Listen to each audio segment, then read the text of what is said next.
Assalamualaikum warahmatullahi wabarakatuh. Sampurasun. Abdi di dieu sareng rerencangan bade wawancara tukang aksesoris anu aya di Pangandaran.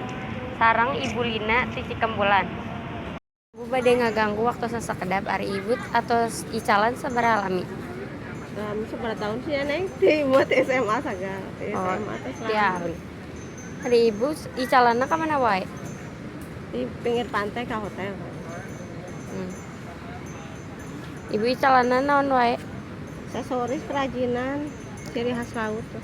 Damel nyalira apa nyandak di batur? Bikin sendiri. Ada banyak. Penghasilan Ibu minggu apa? Sehari? Tetang tuh sih Neng.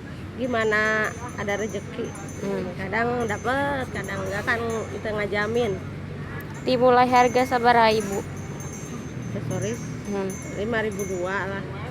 Nyampe tergantung 30-40 ribu Sehari. ini jualnya harga jual.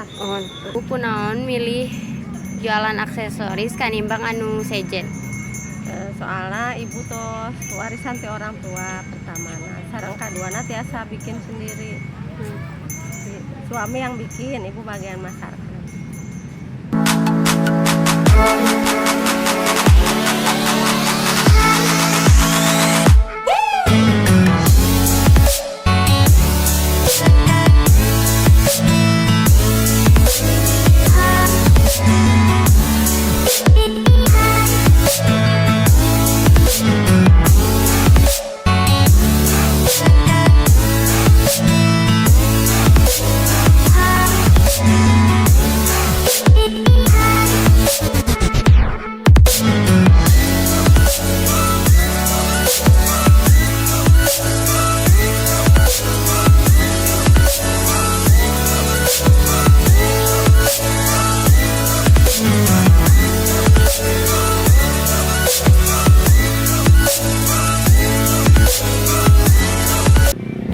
Hatur nuhun kana perhatosanana. Sakitu wae anu kapihatur. Hapunten bilih aya kalpatan. Wassalamualaikum warahmatullahi wabarakatuh.